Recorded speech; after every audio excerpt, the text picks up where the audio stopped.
You guys are watching UA Lawncare. We're going to be talking about several different subject matters, 4 different rants, if you will. Stay tuned.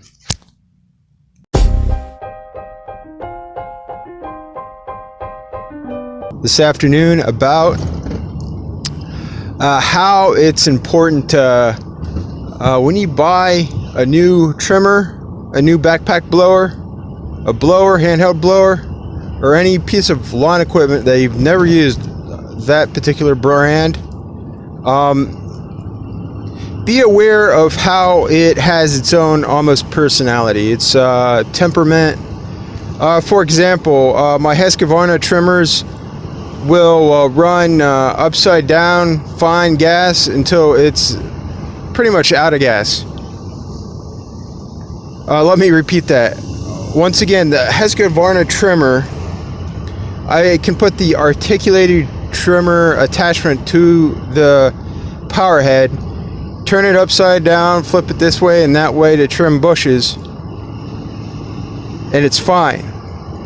Now, if I do that with the Echo trimmer that I recently bought, the power head on, and I'm running a sidewalk, edging it with the weed whip part of it, and you turn it sideways, and it's the gas tank is halfway or a quarter way full, it starts to stop. So then you have to go fill it up again.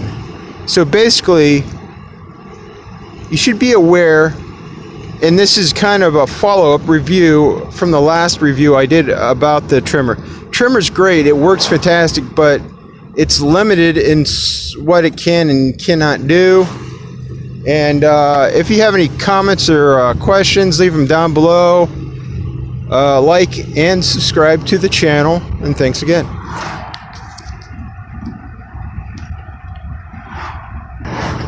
When you mow yards, sometimes you don't know what you're getting yourself into. Some of the craziest grass can be in the beautiful green lush grass that has not grown in a long time. Let me repeat that. You don't know what you're getting yourself into. It looks like it's really green, lush grass that your mower can just cut in one pass. Even though it's fairly tall. So you might be dealing with some a variety of weeds in there, broadleaf, dandelion, and so on.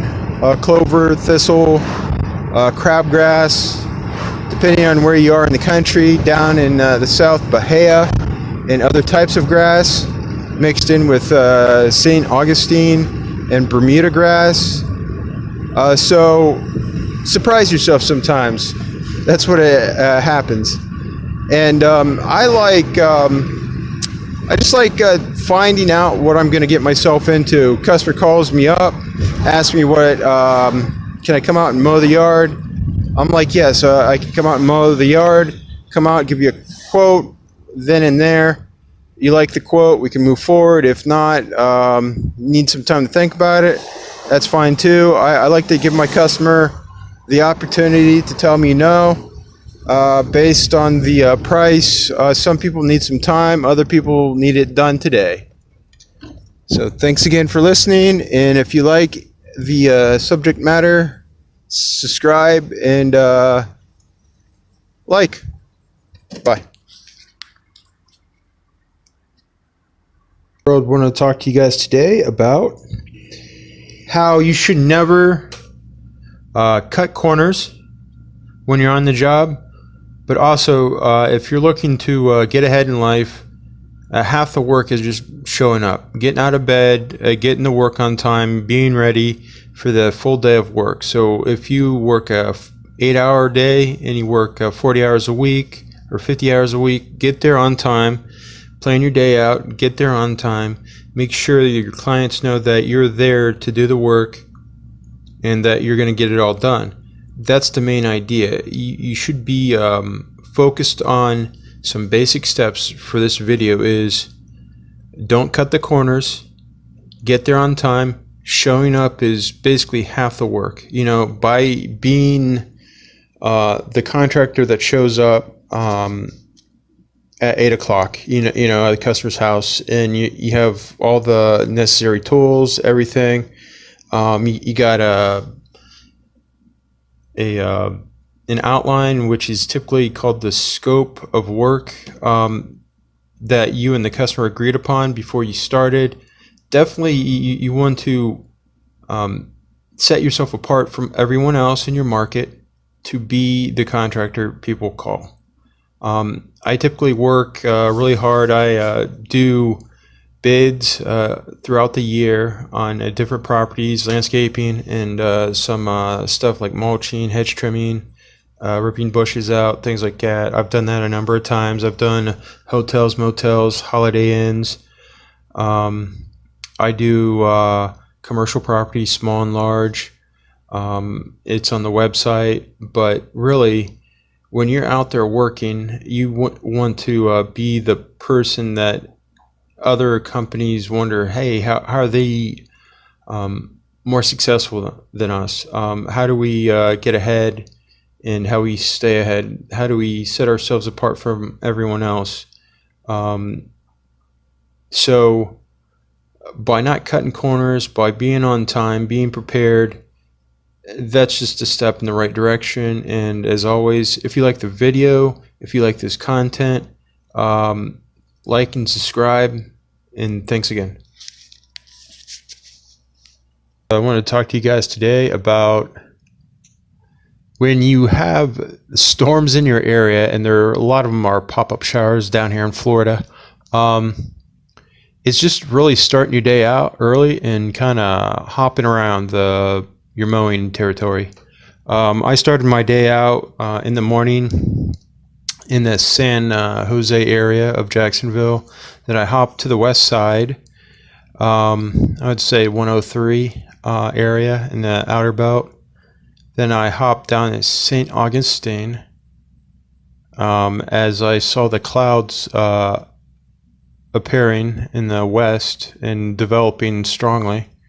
I hopped back to the San Jose and St. Augustine southwest, on the south side of Jacksonville. Then we finished the day out in the Arlington area. So if you're looking to grow your business and just finish strong, you got to realize that not all your routing is going to be perfect. You're going to be flexible based on the storms, based on customers.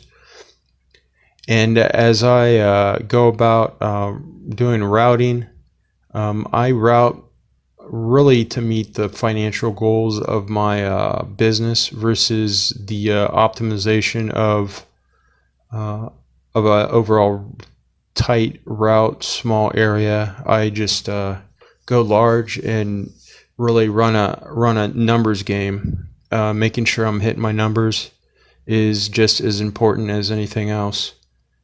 And if you say you service an area, service that area, live up to the expectations that you project, and you give the customer.